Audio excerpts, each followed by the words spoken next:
In the first episode of Cobra Kai, you get an inside look at how life's been going for Johnny Lawrence since he lost on that fateful day. And to put it bluntly, it hasn't been going great. I don't want to call the guy a bum, but he lives in an apartment complex by himself where the first thing he gets up in the morning and does is swig a beer. He gets up, gets himself ready, kind of, and heads off to take out the trash before going to work when he's approached by a new neighbor named Miguel. And Miguel introduces himself, but Johnny doesn't want to talk to Miguel at all. And Miguel only really wants to know about the building, what to expect, but Johnny tells him, look, one of the advantages of being here is I don't have to talk to people, so see ya. So he hops in his Pontiac and drives off, where on the ride to work, he's reminded about his arch nemesis, Daniel LaRusso, thanks to a giant billboard for LaRusso Auto Group. And these are all over town as a constant reminder about a life that maybe could have been for Johnny. He despises seeing these things. He does reach the job for that day, which is working in the rich area of the town, doing handyman stuff, and as he's putting up a TV, the woman of the house starts yelling at him because he put it up on the wrong wall, although in reality, it's her fault, and she doesn't realize it. Johnny's getting more and more frustrated and finally snaps at her, "Stop bitching at me." But all she heard was the word bitch. And when she tells her husband, Johnny ends up getting fired from the job. It's been a rough day for Johnny. So that night he heads to a mini-mart and grabs mini-mart pizza for dinner. And he ends up running once again into Miguel, who's getting Pepto-Bismol for his grandmother, but Johnny doesn't care, just wanting to really be left alone. He goes outside and starts eating the pizza, but then he gets yelled at by a homeless woman who tells him, "Stop impeding on my territory." I mean, that's how disheveled Johnny looks. He looks homeless. As he's eating the pizza, though, these four teenagers get out of a car and start walking into the mini-mart. But when they come out, they're pushing Miguel, yelling at him because apparently Miguel accidentally tipped off the guy behind the counter that these kids were in high school, not in college, and they were trying to buy beer. And they're pretty pissed off at Miguel. Johnny's watching this all go down, but he doesn't really care that the kid's getting beat up. He also watches them take the Pepto-Bismol out and pour it all over Miguel, but once again, he still doesn't do anything. It's not really until Miguel touches his car where Johnny stands up and says, "Hey, watch the car and leave the kid alone." These kids start making fun of Johnny for the way he looks, what he does for a living, and Johnny tells him, "You're messing with the wrong guy on the wrong day." And that's when this little punk, who's the leader of the group, ends up pushing Johnny.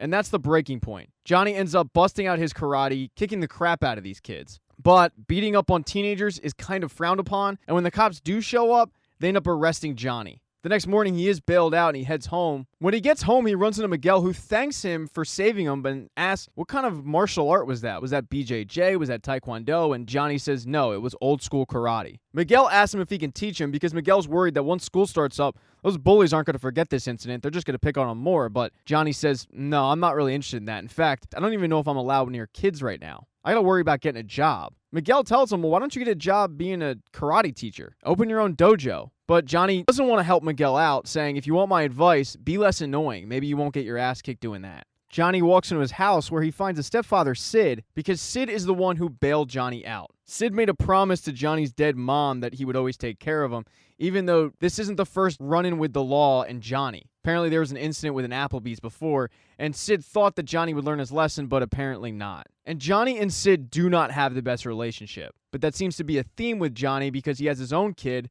named Robbie, who's about 15 or 16, that Johnny hasn't seen in a while. But Sid didn't come here just to give Johnny a hard time. He pulls out a check and hands it to Johnny because he's buying Johnny out of his life. Even though he made a promise to Johnny's mom, he says, I think your mom would understand at this point. And I would tell you to get your life together, but I don't see that happening. Johnny, just losing his job, looks the gift horse in the mouth and tears up the check saying, I don't want your money, Sid. But Sid's feeling is, well, I'm done with you. Take the money or not, but I'm not helping you out anymore. That night, as Johnny is drinking his sorrows away watching an old 80s movie, the inspirational message in the 80s movie hits Johnny, really speaks to him. And it's picking Johnny's spirits up a little bit, but the movie goes to commercial break, and the first commercial is for LaRusso Auto Group. And man, is it corny. And Johnny, in frustration, ends up breaking his TV. He ends up going for a drive, but he's drinking and driving and not in the right mindset, constantly being reminded about everything that led him to the moment of getting kicked in the face. He even ends up driving to the All Valley Sports Arena, where he gets out of his Pontiac and walks over and is remembering when his sensei choked him out for winning second place because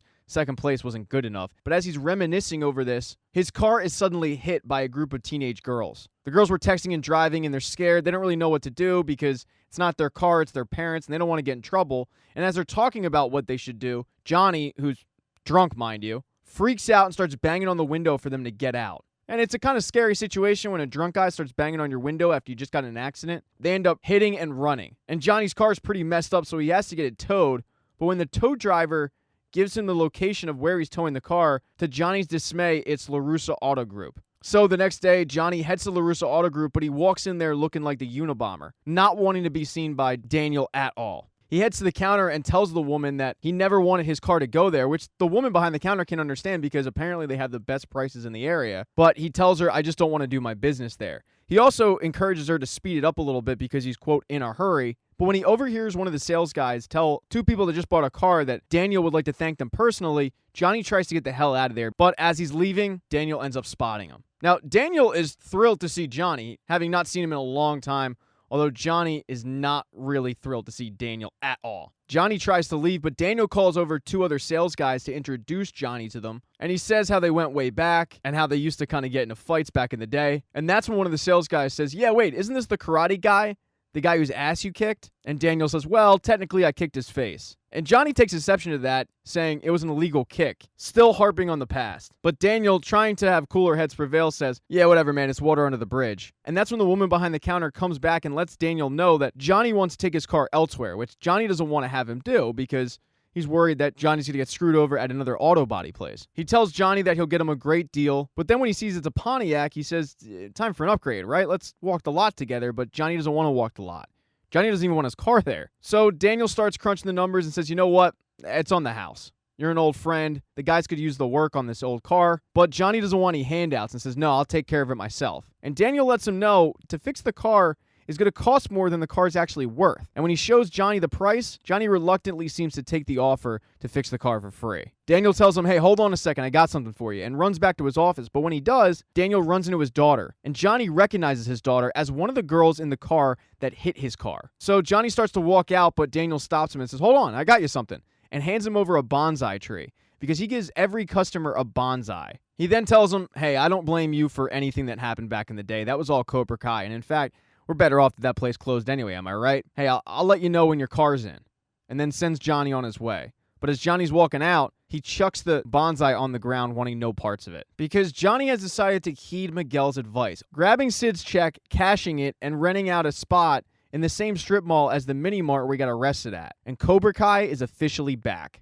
So in episode 2, Johnny opens up the dojo, and he's trying to teach Miguel the old school 80s style of karate, but his methods aren't really hitting home with today's generation. He's trying to teach him how he learned. The first one being strike first. Using the analogy that if you see some babes at a party, you want to be the first guy in there. You don't want to wait for some other guy to swoop in and steal them, because everyone uses the term babe now. In the middle of this 80s style lesson, some rando walks in, and when Johnny asks him if he's there to learn karate, he says, no, I'm a city inspector. I'm making sure this place is up to code. And it most certainly is not up to code. He tells Johnny that he'll be back in a week and he has to have the place up to code in order to actually open up the business. And Johnny had no idea he needed to do any of this. Luckily for Johnny, though, he has free labor in a very loyal student in Miguel. So him and Miguel start getting to work, and Miguel sees the trophies and inquires about how Johnny earned them. Johnny fills him in on his karate career, leaving out the whole getting kicked in the face part. But then Miguel gets a phone call from his mother. And when Johnny hears him say, I love you too, Johnny says, you have a girlfriend? He says, no, that was my mom. Miguel tells him how he told his mom that he's on the debate team because his mom would not approve of him being violent. And Johnny asks him, well, what about your dad? Would he approve of you getting your ass kicked? But Miguel fills him in that his dad isn't really a part of his life, which leads to a very awkward situation with the two of them. Now, Daniel, meanwhile, has attended a country club party with his wife, Amanda, and his son, Anthony LaRussa. And Anthony is a kid who's got his head buried in an iPad, and Daniel is trying to get his head out of that iPad unsuccessfully. And he goes over to vent to Amanda about it when they're approached by a family friend named Isaiah and his daughter Aisha. They start making small talk about what they've been doing over the summer, and Aisha inquires as to where Samantha is. But before Daniel can answer, Amanda says, oh, she's with her grandmother. I'll tell her you said hi. And when Isaiah and Aisha walk away, Daniel looks at Amanda and says, grandmother? I can't get her to call my mother. And Amanda says, what do you want me to tell her? She's out hanging out with her more popular friends? because Aisha is clearly a nerd. And Daniel's a little annoyed that Samantha isn't there, but Daniel's also on edge because earlier in the day, as he was driving to work, he looked over to the left at a red light and saw the new Cobra Kai. So he's a little on edge, but he might have good reason to be because Samantha isn't just hanging out with her new friend, she's hosting a pool party at her house without her parents' knowledge. And some of those friends are Kyler and his group, the same group that beat up Miguel. And Kyler and Sam have a little bit of a thing going. When Daniel gets home, he kind of freaks out a little bit, embarrassing Sam in front of her friends and kicking everybody out. Him and Amanda have a conversation about it, and Daniel can't understand why she won't hang out with Aisha or her old friends. He doesn't really like these new friends that she has. But Amanda reminds him there's nothing wrong with being cool. That night, as Daniel is walking around the house, he sees a newspaper clipping from when he defeated Cobra Kai with Mr. Miyagi. And then right next to it is a picture of him and Sam doing karate when she was younger. And he's kind of reminiscing about how they used to bond doing that, and how he misses those days. He goes and talks to Sam, who is FaceTiming with her friends, and after she hangs up, he apologizes for kicking all the friends out, but she apologizes for having a party without his knowledge. He then inquires as to the boys that were there, and she admits, yeah, there's a boy named Kyler who I kind of have a thing for. We've been talking a little bit. So Daniel invites him to their family dinner that Friday night. And Sam seems pretty open to this, so she's going to invite him. The next day seems to be the first day of school, and Miguel doesn't really know anybody. He's new to the school. He doesn't know where to sit. Most of the tables are packed. So he finds a table with two kids and asks, can I sit here? And what you'll learn is that Miguel doesn't really pick up on sarcasm at all. The two kids at the table are a kid named Dimitri and a kid named Eli. And Dimitri is flowing with sarcastic one-liners that Miguel isn't picking up. And Eli is pretty quiet and reserved, very self-conscious because he has a cleft lip. After the group exchanges names, Samantha and her new popular friends walk by, and they've definitely got Miguel's attention. But Dimitri says, dude, don't torture yourself. Those are the rich girls. And Miguel says, well, do you ever talk to them? But Dimitri laughs at this, saying, oh yeah, we hang out all the time. We make out, we give each other hand jobs. No, man. Do you know what table you're sitting at? You basically guaranteed you're going to be a virgin until the age of 30 by sitting at this table. Eli then notices that their queen bee, a girl named Yasmin, is looking in their direction. And he says, yeah, she's probably making fun of me. But Miguel says, you know, just because she's rich doesn't mean that she's mean. But no, that's exactly what she's doing, mocking Eli for the way that he looks.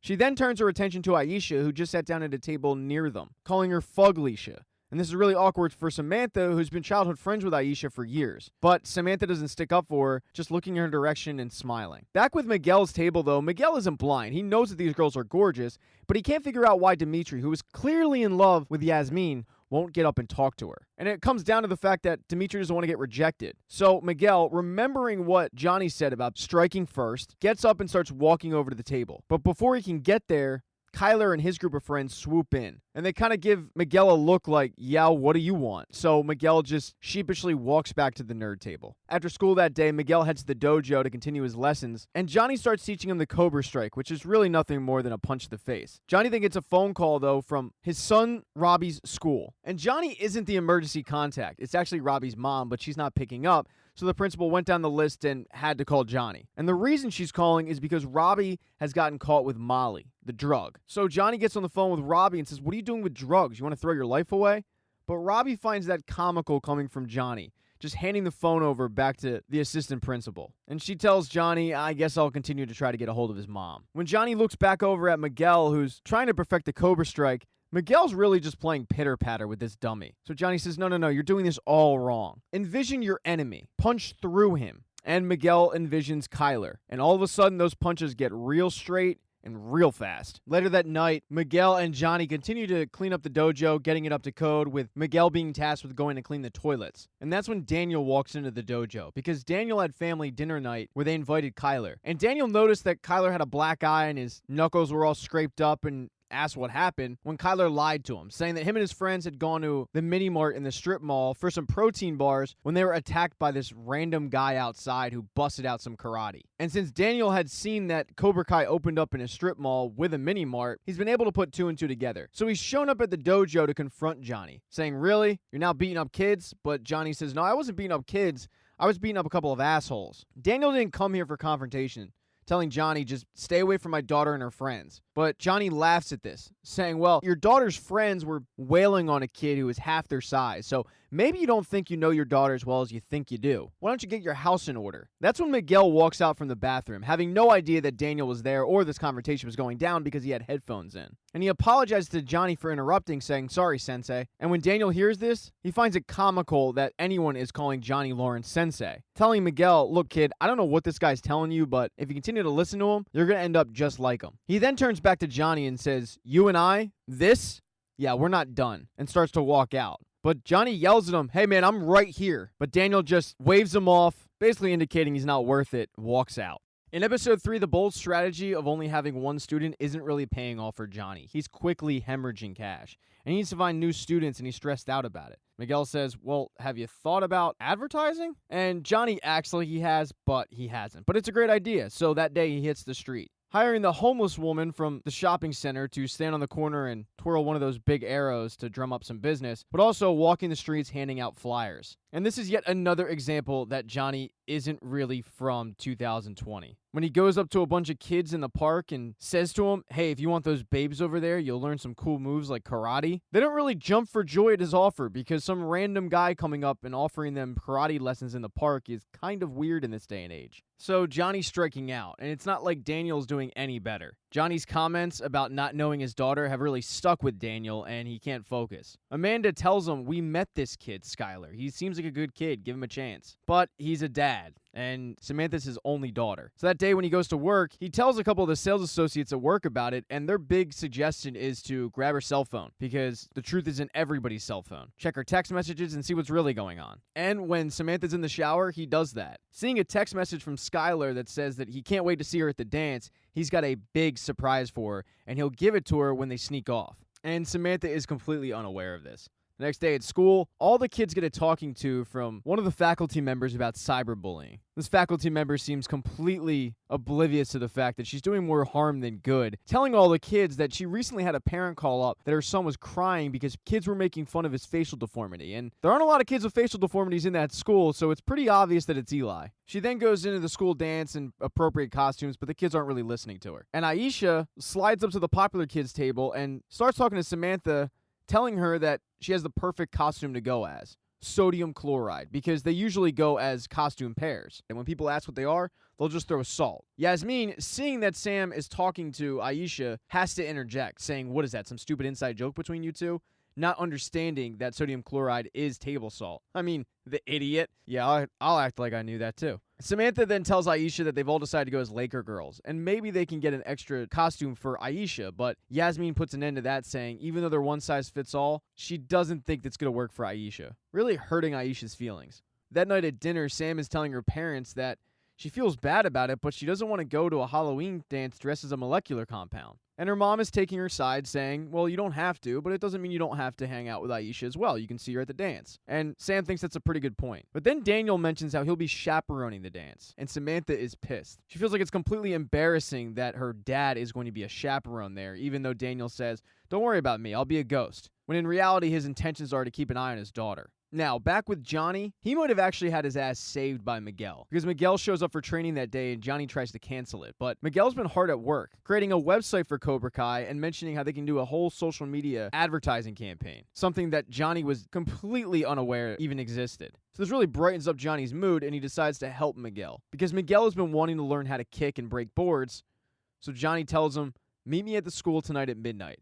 And when Miguel does, they meet at the school pool. Johnny ties a brick to his hands and then drops him in there, saying if he wants to learn how to kick, he needs to learn how to use his legs. So kick up. And it takes a little bit, and a few times Johnny does have to save him, but eventually Miguel is able to kick up and avoid drowning. And through that, he's finally able to start breaking boards on a regular basis. But it's the night of the school dance, and Miguel's outfit is hard to look at. I mean, bless his grandmother's heart for making it, but it's ugly. And Johnny, who's going to go with him to the school dance to try to drum up some more students, tells him, "Dude, you can't go like that. We have a reputation to uphold," and has Miguel go dressed as a skeleton, the same skeleton that Johnny was dressed at when he kicked the crap out of Daniel back in the day. So while Miguel meets up with Eli and Dimitri, Johnny's just walking around the school hanging up flyers for Cobra Kai. And Daniel is unaware that Johnny's even there, keeping his eyes on his daughter, who's hanging out with Skylar. But she breaks away to go talk to Aisha, telling her that she likes her costume, but Aisha says, doesn't really make much sense without the chloride part. Samantha starts to kind of apologize for how things have gone down and tells her, I'd really like to hang out. It's been a long time. And Aisha says, yeah, I'd love that. So things seem to be going great with Samantha, but her dad is suddenly having PTSD flashbacks because he sees Miguel walk by in that skeleton costume, and then out of the corner of his eye, he notices a flyer for Cobra Kai. And he just has a hunch that Johnny is near. So he starts walking around the school and finds him and tells him, you can't be here. You can't be on school premises hanging this stuff around. But he gets distracted because he sees down the hallway Samantha run off with Skylar.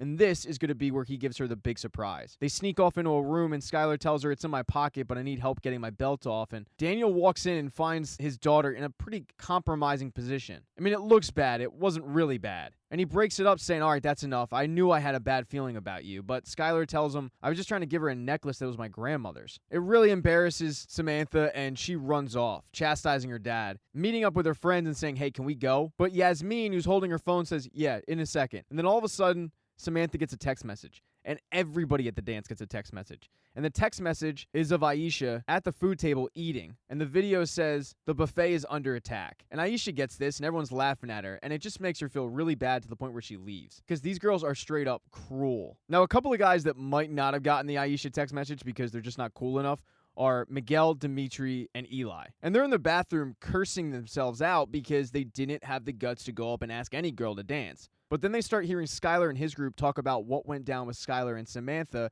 and how Daniel broke it up. And apparently that whole BS about his grandmother's necklace wasn't even true. He's tried that before. But as the boys are eavesdropping, they knock over some lacrosse sticks, and it alerts Skylar and his group to the fact that someone's listening to him. And when they see it's Miguel and the nerd herd, all of a sudden Skylar becomes Tommy Toughnuts again. Now, Dimitri and Eli get the hell out of there, but with the newfound confidence that Miguel has from breaking boards and learning karate, he stands his ground. And Skylar tells him, that guy's not going to help you now. But Miguel doesn't need it, kicking Skylar down. Although he does forget it's 4 versus 1, and eventually that group ends up grabbing Miguel and kicking the crap out of him. And as Johnny is continuing to hang flyers on the halls, he sees Skylar and his group leave the bathroom, joking about what they just did. And when he goes inside, he finds Miguel face down on the ground, beat up. And yes, it took me till episode 3 to realize that Kyler is the bully in this, and they call him Kai. After finding Miguel all banged up, Johnny took him to his house, where his mom yelled at Johnny saying, stay away from my son. And Johnny feels really bad about this, so he goes on a bender, walking aimlessly down the street, drunk, when he sees a guy spray painting, and he trades the guy beer for his spray paint can. Because across the street is a giant billboard for LaRusso Auto Group, and he hops up there and spray paints a giant dick going into Daniel's mouth. So the next morning when Daniel's driving to work, he's already stressed out because he's been trying to make it with Sam, but she's been giving him the cold shoulder. And then Amanda calls him, saying, hey, I don't know if you heard about the billboard. And he assumes that it's a billboard for his rival, Tom Cole, because that billboard is huge. But she says, no, I meant our billboard. And that's when he sees it.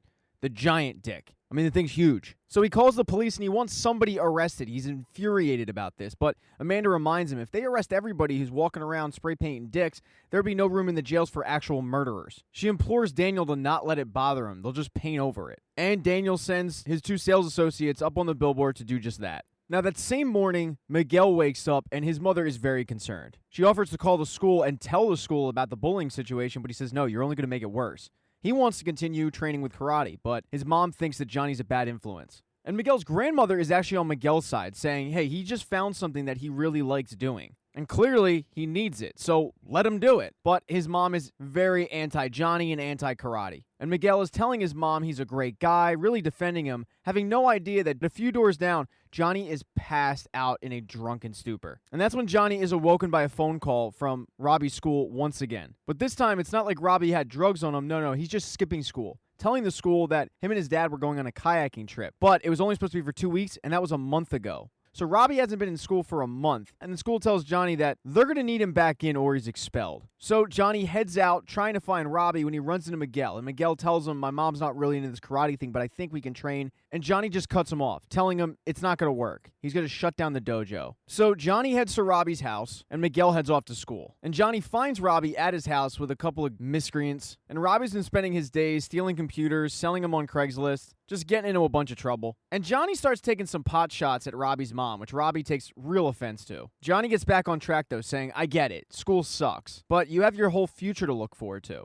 And now it's Robbie's turn to take a pot shot back, saying, oh yeah? Maybe I can grow up and have my own karate dojo in a strip mall. Because Robbie has seen the flyers, but Johnny doesn't take that bait, saying, we're not talking about me, we're talking about you here. You can still make something of yourself. And Robbie takes another pot shot, saying, oh, you mean like your old buddy Daniel LaRusso? Yeah, it must be real nice to be a winner. And that one really stuck with Johnny, to the point where he says, you know what, I don't even care. Go to school, don't go to school, do what you want. And that is part of the problem. In Robbie's opinion, Johnny doesn't care. He never did. So Robbie sends him on his way saying, I don't want to go to school, and my mom's cool with it, and I'm cool with it, so you can leave now. But Johnny's not done. He goes and tracks down Robbie's mom in a bar where she's about to have lunch or dinner or whatever. You know, girls got to eat with some random guy. And Johnny's ex running off to bars seems to be a habit. And Johnny starts lecturing her about it. But more importantly, the whereabouts of her son, which she finds hilarious because she says this is the first time that Johnny is actually aware of where his son is. She tells Johnny, I can't make him go to school. I can't make him do anything anymore. And Johnny says, well, then he can come live with me. I'll make him go to school. But she cracks up at that because Johnny isn't an actual dad. He has no parenting skills. But when she's laughing at him, he yells at her saying, well, at least I haven't given up on him. And she flips out at him because she's always been there for Robbie. Anytime a momentous occasion in his life has happened, she's been there, and Johnny hasn't. So Johnny just got told off by 2 people in his life. And the other person in his life currently is Miguel, who has gone to school and is talking with Eli and Dimitri about how he's going to have to give up karate, which Dimitri thinks is a great idea because it was giving him self-confidence. And in Dimitri's opinion, self-confidence only got people beat up. But the group study session in the library is interrupted by Kyler and the bully version of Fortune Feimster, the comedian. They start picking on the group and really making fun of Eli and his cleft lip. And unbeknownst to Kyler, Samantha had watched it all go down, and she was not amused. And the two had plans to go on a movie date, which is amazing considering that Kyler is able to get any girl with the hairstyle he's choosing. I mean, poor Eli can't help his lip. Kyler can help that hair. So he really should be grateful, but he's not. And when he goes to the movies with Sam really doesn't want anything to do with him. He tries to make some moves on her, but she tells him, I saw what you did in the library to those kids. He lies to her, saying, yeah, well, we're friends, don't worry about it. And he continues to persist, but she tells him to stop. But he continues getting a little too handsy, and that's when she busts out the karate, leaving him in the movies. So that's what Sam did after school. Miguel after school is kind of a broken man. He gets picked up by his mom, and she attempts to take him to the movies, which is kind of ironic, but he figures that it's just a distraction from karate. And since he knows that him getting bullied isn't going to stop, the thought of karate is upsetting him. Luckily for him, though, his mom kind of sees this and allows him to do karate, with a little help from Johnny, who realized that the only person who hasn't abandoned him is Miguel. And Johnny headed to Miguel's house, knocked on the door, and pleaded with his mother to give him one more chance and let him teach her son karate, and she agrees. So Miguel is allowed to go back to training with Johnny. But Johnny's nemesis, Daniel, has spent most of the morning obsessed with Dickgate, although he's got to get on track because he's got a meeting with an advertising agency. And they show him their latest commercial for his main rival, Tom Cole, and it's obvious that Tom is taking shots at Daniel. Daniel gives out bonsai trees. This guy is giving out a cactus, pointing out that we're in the middle of a drought and it takes a lot of water to water a bonsai. He also pokes fun at the fact that Daniel's whole shtick is karate, so he goes with the patriotic theme. And that's one thing that really bothers Daniel. No one seems to think that the whole karate gimmick is real. They all think it's a gimmick. And he has to remind the women, no, I was actually a 2-time champ. But when he sees this advertisement, he gets really pissed off and heads to Tom Cole's to confront the guy. And Tom seems like a douchebag, poking fun at Daniel for the whole karate gimmick. Even though Daniel reminds him that it's real, he still mocks him. But Daniel's not amused. It seems like Tom kind of makes amends, saying, look, it's just a commercial, don't take it personally. There's room in this area for 2 Auto Kings. Hey, how about I get you a boba tea? But Daniel says, no, I'm good. And that's when Tom says, yeah, you're probably full from eating all that dick. And that is the straw that breaks the camel's back. And Daniel hits him with a spinning heel kick that knocks his boba tea out of his hand and shuts everybody in that auto dealership up. The next day, things are going much better for Daniel. Sam is now talking to him and tells everybody that Kyler's probably not going to be in the picture anymore. And he tries to hide it, but Daniel's relieved. But when he heads to work, the 2 guys that had painted over the dick on the billboard show Daniel what they found on that billboard. And it's a bunch of flyers for Cobra Kai, and now Daniel is fully aware of who painted that dick. In episode 5, Daniel needs to come up with a plan on what to do about Johnny, and he thinks he's found one. He invites a business guy over to his country club, and this guy used to be a member of the country club until he was kicked out for peeing in the shower. And this guy is a real estate mogul. So Daniel inquires into real estate in Reseda, knowing full well that this guy only has one location in Reseda, and it's the strip mall that Cobra Kai is located in. And Daniel asks if he's interested in selling it. He continues to harp on the guy for a few days, calling him up and asking him, and The guy can't figure out why Daniel wants this property so badly because Reseda is a shithole. But Daniel plays it off like, well, call it nostalgia, I'm from the area. But the guy thinks there's an ulterior motive going on. And Daniel tells him, I don't even know why you want to keep this thing. I mean, the strip mall down the street is charging twice the rent. But the businessman, sensing that he's being conned, says no dice. And that was Daniel's plan all along, to plant that little nugget into him that he's charging too little for the rent. Now, back with Cobra Kai, Miguel and Johnny continue to train, learning kicks, learning how to block. But one of the biggest things that Johnny is trying to hammer home is you can't expect your opponent to fight fair. And Miguel is still Johnny's only student, but that's about to change because Aisha walks through the door. But Johnny tells her, I'm sorry, there are no girls allowed in Cobra Kai. It's just like the United States Army. It makes no sense to have females in there. I'll keep hammering it home. This guy was like dropped from the 80s. Miguel pulls him aside and says, yeah, we need to talk about this. Because not only is it sexist, but Aisha's father used to play in the NFL, which means he's loaded. And he tells Johnny, if you're looking to fix your issue of a paying student, you have one right out there. So Johnny allows Aisha to join Cobra Kai. And Johnny throws Aisha right in the deep end, telling Miguel to fight Aisha even though it's her first day. But once again, you can't expect your opponent to fight fair. So Miguel kicks Aisha down and feels really bad about it. But Aisha gets up, harnessing that ability from her dad, and tackles Miguel, landing on his ribs and taking him out. But this lesson is interrupted when they're screaming outside, and Johnny goes to investigate to find that landlord talking to the mini-mart attendant that he's upping the rent. And this is bad news for Johnny. He was already having rent problems as is, only having one student after all, to the point where he actually had to sublet out the studio to a yoga class, which hurt him to his core. So upping the rent is a big problem for Johnny. He tries to make rent that month by going to a pawn shop and hawking junk, not realizing that it's junk, but the guy tells him as much.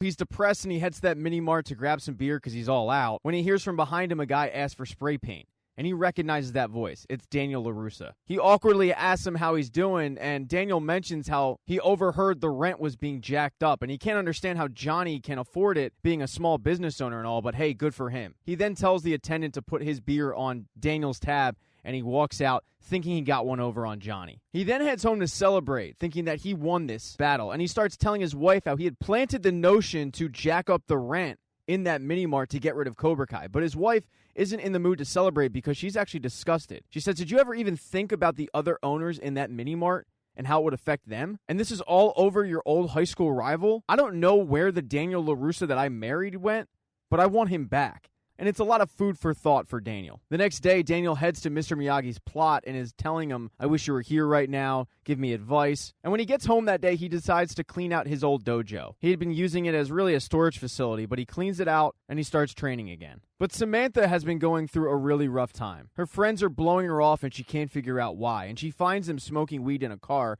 and confronts them about it. Why have you been blowing me off? And they tell her it's because Kyler had told them that Sam said that she was better than them, which Yasmin takes as an insult, saying, you were nobody before we let you in. But that's not the only thing that Kyler told them. Kyler has been spreading a rumor throughout the school that Sam went down on him in that movie. And Sam says that isn't true, but it doesn't seem like her, quote, friends are really interested in listening to her side of things. And she says, you know what, screw you, and leaves. When she gets to school the next day, her old spot at that lunch table with her old friends is taken by Yasmin's bag. She awkwardly goes up to Aisha's table, but Aisha says, yeah, don't even think about it. Why don't you go sit with Kyler?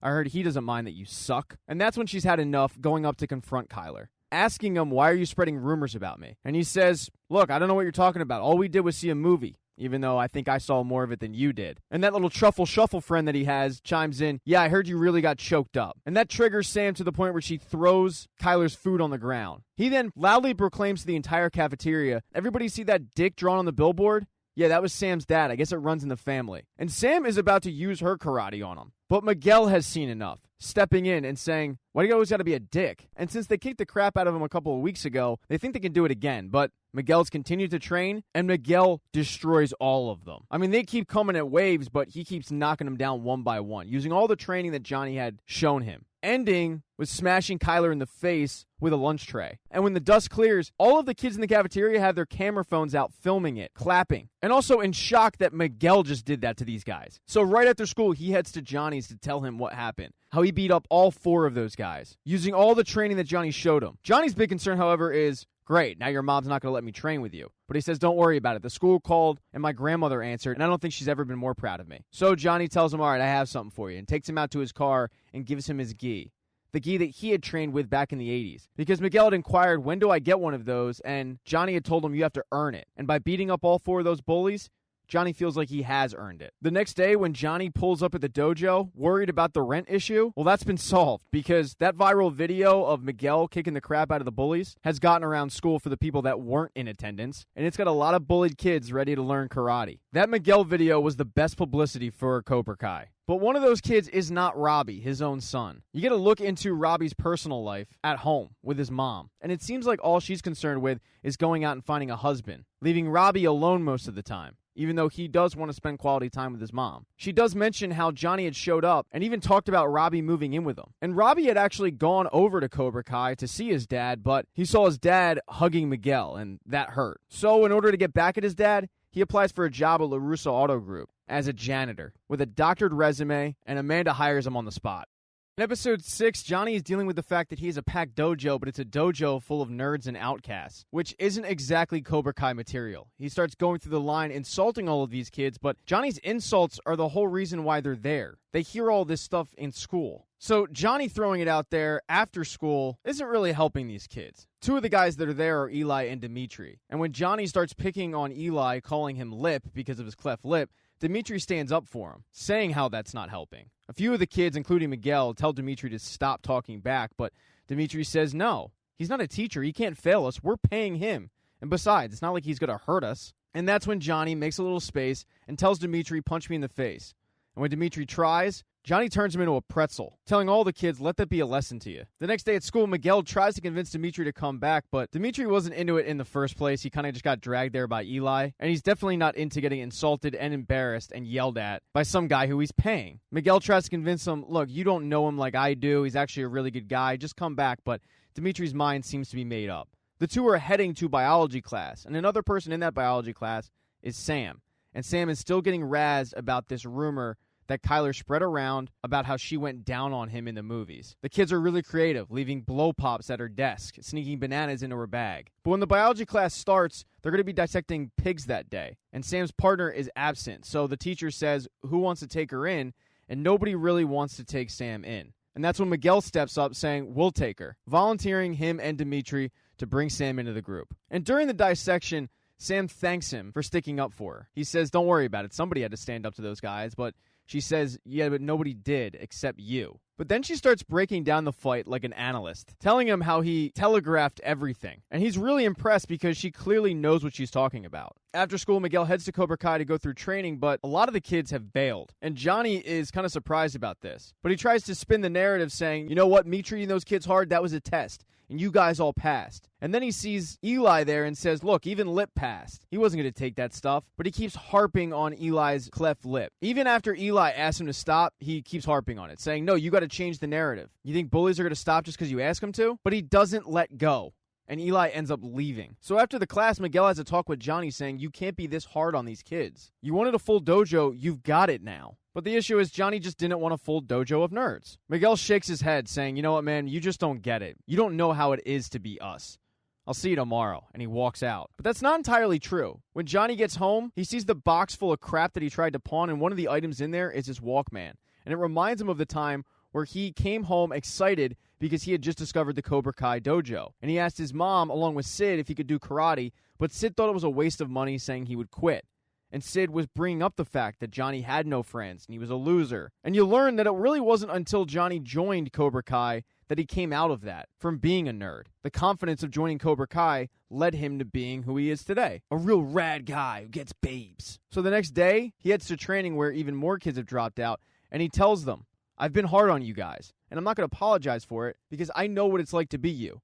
I was once you. I mean, not as nerdy as this kid over here, but close to it. And that's when some random new kid comes into the dojo, but Miguel recognizes him. It's actually Eli with a mohawk. And no one noticed Eli's cleft lip. And Eli says, I'm changing the script. And he gets in line. And Johnny stops calling him Lip and starts calling him Hawk. Now, late that night, Sam is sitting there studying when she gets a message from Instagram telling her that she's been tagged in a video. And she's hesitant to look at it because a lot of kids have tagged her in some pretty unflattering stuff. But when she opens it up, it's a video from Miguel pretending to be the dissected pig. And it really brightens up Sam's spirits. Now, it's worth mentioning that Daniel has no idea that Sam is dealing with harassment at school. He's cleared at the dojo, and he wants Sam to train with him, but Sam says, that was 8 years ago, I'm not really into that, and turns him down. Anthony also turns him down, but it doesn't seem like Anthony is into anything except being a brat. So when he goes to work that day, Daniel asks one of the sales associates if he wants to train, but sales associate isn't into it either. Daniel then inquires as to how Robbie's doing because he's pretty new to the job.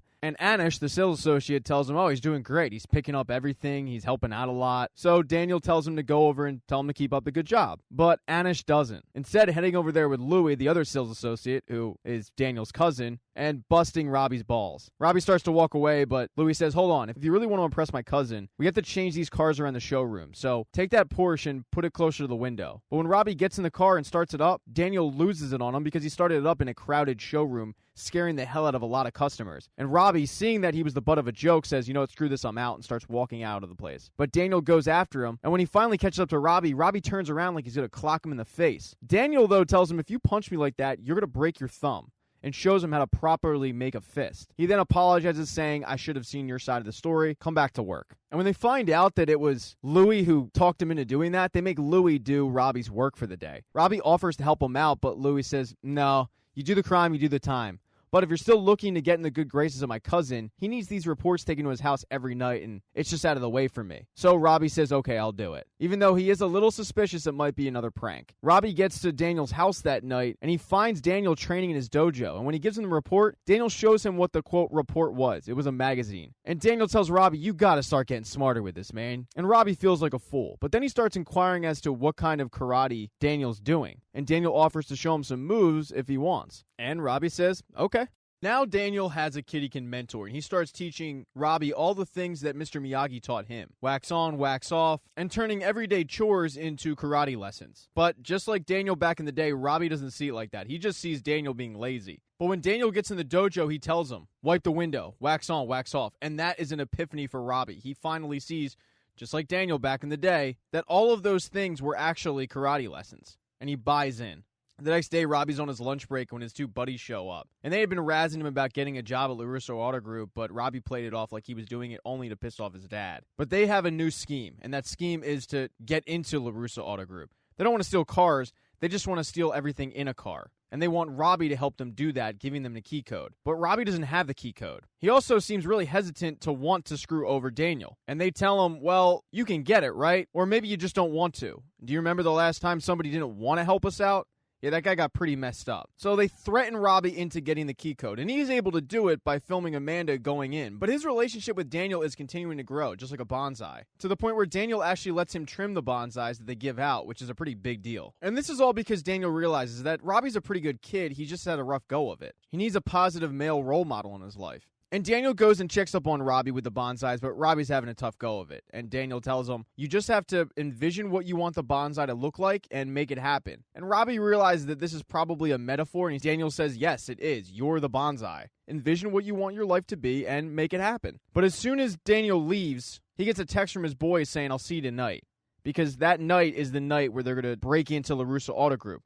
But Robbie's made the decision that he's not going to allow that to happen. And when his buddies show up, he tells them, I'm not letting you in. He uses the karate that Daniel has taught him to fight him off. And it works for a while, but he is new to karate. And they do end up getting him cornered. And Robbie's only saved when he points at the security camera above his head. So they run off, but before they do, they tell him, watch your ass. Now, over with his dad, Johnny has realized that a lot of these kids during training are flinching, and he asks them, how many of you haven't been punched in the face? And to his surprise, it's most of the class. So he says, all right, before you leave today, you're getting punched in the face. But one of those kids is not Miguel. So while Johnny's sitting in his office listening to all these kids getting punched in the face, Miguel comes in because he's looking for girl advice. He wants to ask Sam out, but he's nervous that he's going to get rejected. And Johnny reminds him, you're Cobra Kai. You strike first. Don't take no for an answer. Be persistent. Miguel then notices that he's holding a flyer for the All Valley U18 tournament. He asks, are we going to enter that? But Johnny says, no, I don't think we're ready. And Miguel seems a little disappointed about that. But he takes the advice from Johnny, and the next day he heads to school, and he awkwardly asks Sam to go on a date, and she says, while she's flattered, after the whole bit with Kyler, she's not really in the market to start dating someone. But Miguel remembers to be persistent, strike first. And he rewords it, saying, well, what if we just go and hang out, and it's not a date? We just simply hang out. And his persistence pays off and she agrees, although they both kind of know it's a date. So when Miguel goes to the dojo that day after school, he's looking for some advice on where to take her. Eli says take her to go get tattoos, and then he promptly shows off his back tattoo that he got, which his parents have no idea about. But the person he's really looking for advice from is Aisha, because she used to be friends with Sam. Although she does point out, don't look at me, we used to be friends. Miguel asks her, come on, you know her. What is she like? And Aisha says, well, she likes chocolate and astronomy. So that gives Miguel a pretty good idea what to do. But then he hears Johnny screaming on the phone. Because Johnny did call up about entering Cobra Kai into the competition, only to find out that Cobra Kai has a lifetime ban. And when Miguel asks what's going on and Johnny explains, Johnny tells him there's not much I can do. But Miguel is a little surprised about that because he says, we're Cobra Kai. We don't give up. Be persistent. Don't take no for an answer. And Johnny looks at him and says, you know what, you're right. I'm going to go down there and I'm going to kick their ass. But Miguel says, whoa, that's not what I was talking about at all. Maybe there's a smarter way to handle this. And Johnny thinks about this and he decides, yeah, you're probably right. And he's going to head to the committee to plead his case. He meets up with Miguel beforehand because that's the night of Miguel's date with Samantha. And he asks, what are you planning on doing with her? And Miguel explains his plan and he says, no, that sounds terrible. Take her where I used to take my dates. And it's the Golf and Stuff Family Fun Center. And Miguel takes Sam there, or I should say Sam takes Miguel there because she drove. And the two have an absolute blast. They really hit it off. At one point, she's asking him, are you as bad at karate as you are at mini golf? And Miguel tells her, I'm the best one in my dojo. He starts showing her some stances and whatnot, and she ends up taking him down pretty easily out of nowhere, to which he is very impressed with.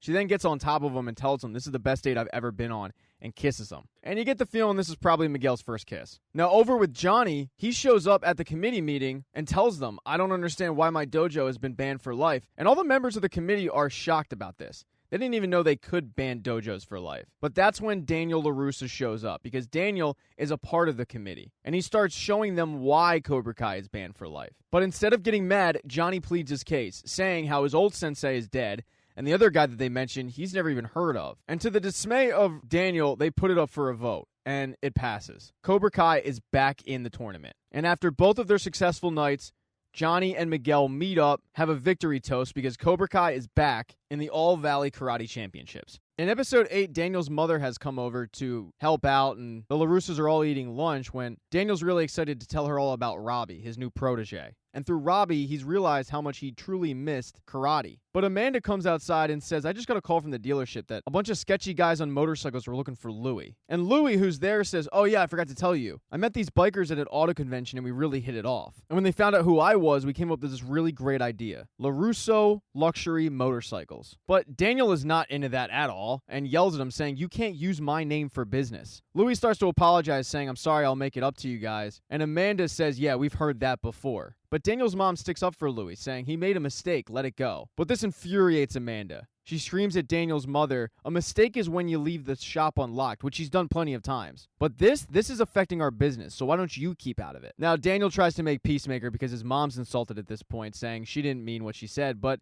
Amanda says, no, I meant what I said. We wouldn't have this problem in the first place if it wasn't for your mother insisting that we hire Louie. This sparks a big fight between everybody at the table. Now, over on the other side of town, Johnny's been training all the kids for the tournament, but he's decided to focus most of his attention on Miguel because he says, let's face it, you're my only shot. But during training one day, Miguel gets a text message from Samantha, and he starts to crack up about it. And Johnny wants to know what's so funny, and he says, oh, it's my girlfriend. She just sent me this photo. But when Johnny notices that it's Samantha, he says, whoa, is that Daniel LaRussa's daughter? And Miguel's a little surprised that Johnny even knows who she is, and he says, yeah. And Johnny says, let's go outside. I got to tell you something. So he tells him the whole backstory of his beef with Daniel LaRussa, how it started when him and his buddies went to the movies and there was these girls in front of them and they started throwing popcorn at him because it's an alpha move. But one of them stood up to the bullies, and she ended up being Allie, and Johnny was obsessed. He persisted and they started going out. But the summer before his senior year, they got in a fight, and Johnny thought that they would work it out, but then he noticed that Daniel LaRussa, the new kid in town, was hitting on her. So he went down to the beach to have a civil conversation with her, but Daniel kept butting in, so Johnny told him to get lost. Daniel then sucker punched Johnny, and Johnny beat the crap out of him, thinking that it was done. A few months later, though, at the school dance, he soaked him with a bunch of water, so Johnny and his buddies hunted him down. But little did they know, Daniel had his own little karate master who kicked the crap out of him and his friends. So they decided to settle their beef at the All Valley tournament, where Daniel won. But the big loss for Johnny was the fact that he lost Allie in the process. The whole reason he's telling him this is to tell him that the LaRussas cannot be trusted. That night, Johnny and Miguel head home, and they run into Miguel's mom, who invites Johnny over for dinner. And since Johnny had no real dinner plans, he says okay. And at the table, Miguel's mom and his grandmother are asking Johnny about where he's from, getting kind of his backstory when Miguel gets a phone call from Samantha, and his mom excuses him so he can take it. And Samantha's a little on edge because of all the fighting that's going on in her family at the moment. But they're trying to make plans to go see a movie that weekend, although Miguel tells her Sunday's not going to work, I have training all day. And she goes, really? Training all day? She then says to him, there's a lot of dojos in the valley. I was thinking maybe you could try training at another one. And this is coming out of left field for Miguel. He doesn't understand why she's saying it. And the reason why she's saying it is because earlier in the day, she had her dad, her grandmother, and her cousin for some reason telling her what bad people Cobra Kai are. Even though it's been years since Daniel squared off with these folks, Daniel doesn't think anything has changed. If you're part of Cobra Kai, you're bad news, and he instructs Samantha not to hang out with anyone from there, even though she knows plenty of good people that train there. But Miguel doesn't know any of this and says, no, I'd never turn my back on Sensei Lawrence. Their conversation, though, gets interrupted when Daniel asks for help because his mom and his wife are currently fighting. But then he sees that she's on the computer and says, who are you talking to? And instead of saying my boyfriend, she says, oh, it's nobody, just my lab partner. And that's kind of insulting to Miguel because they are dating. But over in the other room, dinner is continuing, and you find out Miguel's family's backstory. They're from Ecuador, and Miguel's mom got married at 18 and pregnant at an early age, but then she found out what her ex-husband did for a living, and she tells Johnny, let's just say he was a bad guy and I needed to get away. Johnny apologizes, but Miguel's mom says, don't apologize. You can't let the mistakes of the past determine your future. And that really resonates with Johnny. And when dinner's over, he heads to his apartment and decides to clean up his act. But first, he decides to clean up his actual apartment because it's a mess. The next day, he heads to Sid's place. And Sid thinks that he's there for another handout. But in fact, Johnny's there to give him back his money. Sid says, you'll be back for this next week. But Johnny says, no, I won't, Sid. Turns around and walks out. And man, does it feel good to be able to cut Sid out of his life. But he still needs to figure out a way to make amends with Robbie. And Robbie shows up for training at the LaRussas, but he ends up seeing Sam for the first time. And he is mesmerized because he's a guy with 2 eyeballs and she's gorgeous. Kind of fumbling over his words a little bit. But she thanks him for scratching the karate itch of her dad because if he didn't do it, she was going to have to. She tells him, enjoy the tree, and he doesn't know what the hell she's talking about. And Daniel says, you'll find out. Him and Daniel then head off to a really secluded, serene spot in the woods with a lake. And they start going through training because this is the perfect place for Robbie to focus. And one of the lessons is to do a bunch of kicks on a tree that's fallen over without falling off the tree. And Daniel tells Robbie, okay, after you've mastered these kicks and you don't fall down, come find me. And it takes a little bit, but Robbie's able to do it. And when he finds Daniel, Daniel is doing a one-armed handstand. But Robbie distracts him and Daniel falls over. And Daniel tells Robbie that that was the last thing that Mr. Miyagi taught him. It was this special kick that freed up 2 legs, and Daniel's never actually been able to pull it off. The fact that he actually got this close today is a big deal for him. But the next test is finding the car because they need to get back home. And when they get home, to Daniel's shock, his mom and his wife are getting along great because whatever Sam did at the mall worked. And Daniel invites Robbie over for dinner that night, and Robbie had no plan, so he stays. But unbeknownst to everybody, Miguel had planned to come over that day because he'd gone to the movies with Eli and Aisha, but he couldn't focus on the movie because of all the weird things that are going on with Sam. He knows that Daniel hates Cobra Kai and feels like if Daniel hates Cobra Kai, then ipso facto, Daniel would hate Miguel. And he knows that Sam is keeping a secret because he hasn't been invited over yet. But Aisha reassures him, I've known Mr. LaRussa my entire life. He's a great guy. Just talk to him. And Eli tells him, dude, just grow a set. Head over there. And it's worth mentioning that Eli, unaware of the backstory of Johnny, is throwing popcorn at the movie theaters. Really on-brand move for Cobra Kai. But through the peer pressure, Miguel heads over there, and he practices this whole script that he's going to say to Daniel, but when he peers around back, he sees the entire family eating dinner. And more importantly, he sees Robbie being really friendly with Sam. And since he has no context of what's going on, he feels like Sam has been hiding him from her family because he is the other guy. Now that night, his sensei, Johnny, had sat down to write Robbie a letter. He tried to call, but Robbie wasn't picking up the phone, and he doesn't do email or text, so he's going it old school. And he's writing this heartfelt letter about how he needs to change his life and how he realizes he made some mistakes when he hears glass shatter outside. And when he goes outside, he finds Louie and 2 bikers bashing up Johnny's Pontiac. When he asks them, what the hell are you doing? Louie says this is a message from Daniel LaRussa and continues to bash his car. But Johnny busts out some karate on the bikers and takes them all out. And then he focuses his attention on Louis, who says, whoa, man, we can work this out. But Johnny wants to know where Daniel lives. Louis tells him this had nothing to do with Daniel. This was all me. All that stuff I said, they were lies. But behind him, one of the bikers that got beat up says, hey, man, burn in hell. And he throws a lighter into Johnny's car, which has been doused with gasoline, and the car goes up in flames. And that infuriates Johnny. He once again jacks up Louis, saying, where does Daniel LaRusso live? And Louis gives up his address. Johnny hops on one of the motorcycles and heads off. In episode 9, Johnny shows up at Daniel's house the next day and wants to know what the hell his problem is. But Daniel's wondering why the hell he's at his house, because Daniel has no idea what the hell he's talking about with the whole car burning situation. Although he quickly realizes, oh my god, bikers, burning car, it must have been Louis. And the reality is the whole thing is a big misunderstanding, but it doesn't stop two meatheads from squaring off. Luckily, though, Amanda steps in and says, how about instead of fighting, you guys just settle this out over breakfast? And they do that as they argue a little bit about whose fault it is. And Daniel brings up, why would I even burn that car? I fixed that car. And Johnny brings up the fact that he had to fix the car because it was his daughter who crashed into it in a hit and run. But this is the first time the LaRussos are hearing about a hit and run with their daughter. Johnny says, well, why don't you just ask her about it? This powwow isn't really getting any better. And Amanda pulls Daniel aside and says, you're going to have to give him a car. Daniel doesn't want to do that, but she convinces him to just go to the used lot and just give him a car. Doesn't have to be a perfect one, just a car. So he picks out one, and it's a beautiful Charger. But just to tweak Daniel, he wants to test drive it, making sure that he's not selling him a lemon. And unfortunately for Daniel, it's Robbie's day off. Louis's been fired for what he did, and Anish is out. So Daniel is going to have to take this guy on for a test drive. And they slowly start to bond a little bit over REO Speedwagon, but Daniel has him pull over to the apartment complex that Daniel moved into when him and his mom first moved to California. And they start having a conversation about how both of their moms wanted to do what was best for them. Johnny then says, hey, there's a bar around the corner. Let's go grab a drink. And they bond even more over the fact that both of their karate instructors were really their father figures. They're slowly starting to realize they're not so different. Johnny ends up bringing up Allie and wondering what she's up to, and even though Daniel says he hasn't heard from her in years, he starts filling him in, and Johnny can't figure out how he knows all this, and Daniel says, Facebook. But Johnny has never heard of Facebook. They then see pictures of Allie's new husband, and they just start ripping into the guy. So they're actually getting along pretty well. Now that day, Miguel is in an SAT prep course, but he cannot focus because of what he saw with Samantha and Robbie. And when he gets out of the prep course, Sam can tell that something's up with him. He brings up the fact that I haven't been invited over to your house yet. And she says, well, I haven't been invited over to yours. And he says, well, there's an open invitation. I want to meet your parents. They sort of make plans to do something that day, but they end up going their separate ways. And he goes to meet up with Aisha, Dimitri, and Eli in the park, and he's saying how he saw what he saw. He's convinced that she's cheating on him. But Dimitri's trying to talk him down, saying that she has never given you any reason to not trust her. I mean, all you saw was a guy at a family dinner. But Miguel's big fear is that what happened to Johnny is going to happen to him. Now, Aisha's been on her phone this entire conversation, and she's scrolling through Instagram when she sees a comment from Yasmin on one of her videos making fun of her weight. And she wants to get revenge immediately. And luckily for her, Yasmin is planning on holding a VIP-only party at a local beach. So the group comes up with the idea of crashing the party before it even starts, crowding the beach with a bunch of Cobra Kai people, and ruining Yasmin's birthday. The group heads to the local mini-mart to stock up for this party, but all Miguel can focus on is getting in touch with Sam because she's not answering his texts or his calls.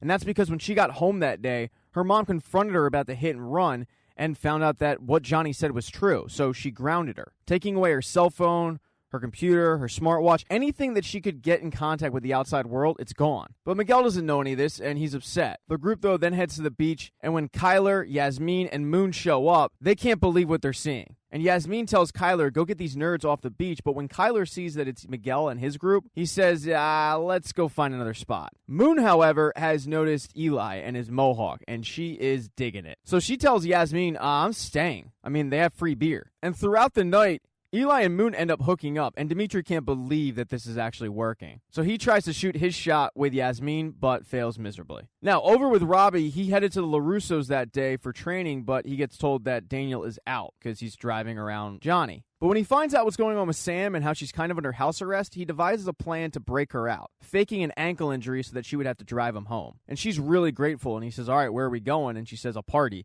I'm sure my boyfriend is wondering where the hell I am right now. And this is the first time that he's heard that she has a boyfriend. So they Fast and the Furious their asses over to the beach. One person that got sick of being at that party, though, is Yasmin. She walks over to Aisha and confronts her and calls her a bitch for breaking up her party. She then looks at Moon and says, we're getting out of here. But Moon says, no, we're not. I apologize to Aisha, and I think you should too. I'm not leaving. But instead of apologizing, Yasmin walks through Aisha, bumping her. And that's the final straw for Aisha. She calls Yasmin's name, and when she turns around, she gives her a front wedgie and embarrasses her in front of everybody there, sending a clear message to Yasmin to not fuck with her anymore. Now, unfortunately for Sam, she missed all this go down, even though she drove really fast to get there. And she drove really fast because she wants to see Miguel, and Robbie says, "What's the big deal? I mean, you're a little bit late." She explains how their relationship has been a little bit awkward, and she can sense that something is off because she hasn't told her dad about Miguel. And the whole reason is he's Cobra Kai, and she feels like Miguel knows that she's hiding him from her dad. And Robbie can commiserate. He's well aware of what it's like to hold this secret. But when they head down to the beach, Miguel is blitzed. I mean, he's been drinking all day. And when he sees Robbie heading down with his girlfriend, he gets really pissed off, demanding to know why she wasn't answering any of his calls all day. And she tries to explain how her phone got taken from her, but he's not really listening to her, really focusing more of his anger on Robbie. He ends up pushing Robbie, and Robbie tells him, "Dude, try that one more time." But Miguel takes a swing at Robbie, and instead of hitting Robbie, he accidentally hits Sam. Sam is in shock and can't believe what just happened and looks at him and says, "You know what? My dad was right about you. All you Cobra Kai people are bad news." And then Robbie and Sam head off. When Robbie gets back to the LaRussos, he's waiting in the dojo for Daniel to show up because he feels like this is a good time to tell Daniel that he's Johnny's son. But when Daniel shows up home, he shows up with Johnny. They're talking about how they're going to do one last fight like in Rocky 3. But when Johnny sees Robbie and Robbie sees Johnny, it gets really awkward. Daniel, having no idea about this, says, "Hey, Johnny, I have a little protege of my own." But Johnny gets enraged and ends up pushing Daniel. Robbie gets in between the two, saying, "Dad, if you're going to fight him, you're going to fight me first." And that's when it clicks for Daniel that Robbie is Johnny's son. Johnny is hurt and just walks away. And Daniel's hurt, asking Robbie, "Was this all a ruse? Were you playing me? Get out of here. Don't come around the dealership. Don't come around my house. Just leave." In the season finale, today is the day of the All Valley tournament. All the Cobra Kai members are waiting outside to go in for Johnny, but Bert tells him that Johnny might not show up. He says the previous night he went to the mini-mart and saw Johnny outside, drunk off his ass, pissing on his new car. And this is cause for concern for everybody because it's the first they're hearing of it. But Johnny does show up, saying he's never going to back down from a fight. He gets everybody together and says, "I've taught you guys a lot of things, but the last thing that I need to teach you is no mercy." They then go to get dressed as the crowd files into the tournament, but there are a few people who aren't there, and those are the LaRussos. Daniel doesn't want to go to see Johnny, and Sam doesn't want to go to see Miguel. But Amanda reminds both of them, "We are the primary sponsor of this tournament. Somebody has to go." So reluctantly, all of the LaRussos head to the tournament. And they show up, they get front row seats. Miguel and his grandmother, they're also in the stands. His grandmother is baked out of her mind, good for her. And they start introducing all the teams in the tournament. But the last person they introduce in the tournament is Robbie, who is unaffiliated. And Daniel had no idea that he was even entering this thing. And neither did Johnny. So it's a surprise for everybody there. Now, everybody from Cobra Kai wins their opening round except Bert. In round 2, Eli and Miguel win their rounds, but Aisha is defeated by last year's champion, and she is pissed off. She's really mad at herself, and Sam, seeing this, runs after her, trying to comfort her. But Aisha says, "I don't need your pity right now," because Aisha is still pissed off at her. Sam apologizes, saying that she never should have hung out with those girls, and she never should have hurt her oldest friend. She does tell her that that front wedgie was pretty cool, and Yasmin isn't going to mess with her. And Aisha can't believe that Sam saw it because she wasn't there. But Sam says, "Yeah, it's all over social media." She then compliments Aisha's gi, saying it's pretty cool, and Aisha says, "Well, I can get you one if you want to join Cobra Kai. We need another girl." But Sam says, "No, I'm not going to do that. My dad would literally kill me." The conversation makes both of them feel way better. Now back to the tournament, Miguel is now faced up against the former champion, and Miguel beats him. Eli is faced up against Robbie, and Eli gets the first point, but when he doesn't get the second, he gets pissed off, and as Robbie turns his back, getting ready to square up, Eli kicks him, getting disqualified, letting Robbie advance, but also, in the process, injuring Robbie's shoulder. And Johnny is pissed off at Eli, wondering what the hell Eli was thinking, because it was a dirty move. But Eli's trying this whole bad boy look. And when it happened, Johnny ran over to check on Robbie, but the judges told him to get over to his side, because the only people that know that Robbie is Johnny's son are Robbie, Johnny, and Daniel. And after the way Aisha acted when she lost, and now Eli acting when he loses a point, it's really strengthening the stereotype that Cobra Kai had coming into this tournament. Not a good look. But Robbie now needs to get ready for the finals. He's going to be facing Miguel. Problem is, his shoulder is really messed up. So Daniel goes to get a medic, and they tell him that his shoulder is dislocated. They pop him back into place, but he's going to be in pain for a couple weeks. Daniel tells him you don't need to go fight, but Robbie's going to fight. He then has a conversation about letting go, the anger towards Johnny, because in the end of the day, Johnny is his father.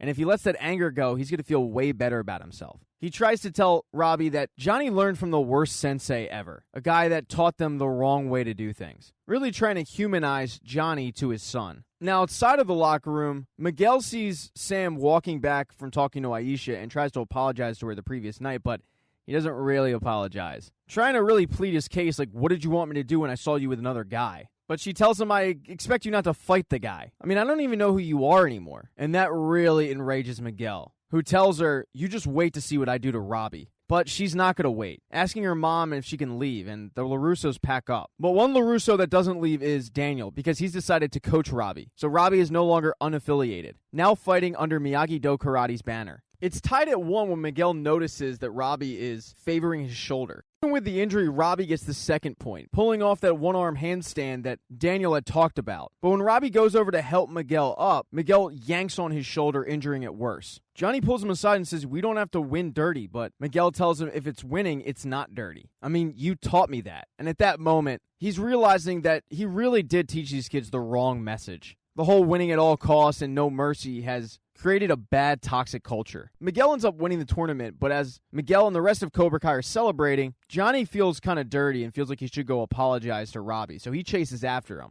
Robbie tells him, it's okay, Dad, and then walks off. But Daniel says, well, you got what you wanted, Johnny. You won. But Johnny didn't get what he wanted. And neither did Miguel. After the tournament, he's looking for Sam all over the place, but Dimitri tells him, she left a while ago. And she actually went home and started walking around the dojo at her house and started training a little bit, trying to get out that pent-up frustration. Daniel was going to give Robbie a ride home, but instead of giving him a ride home, he took him to Mr. Miyagi's old place, telling him that they're going to have to clean it up, but welcoming him to Miyagi-Do Karate. Daniel feels like he can't let Cobra Kai control karate in the valley. All they need is more students. Johnny, though, went back to the dojo, staring at a first-place trophy, but really drinking his sorrows away when he hears the door open, and he thinks it's Miguel, but it's not. To his utter surprise, it's Kreese, alive and in the flesh. Kreese is talking about how the entire area gave up on Cobra Kai, but Johnny just did what he always knew he could, become a winner. He tells Johnny they thought we were done, but now they'll see that the real story is just beginning. And that is the end of Season 1 of Cobra Kai. Thank you so much for listening to this recap. If you could be so kind, subscribe to the channel, like this video if you liked it, hit thumbs down if you don't, but please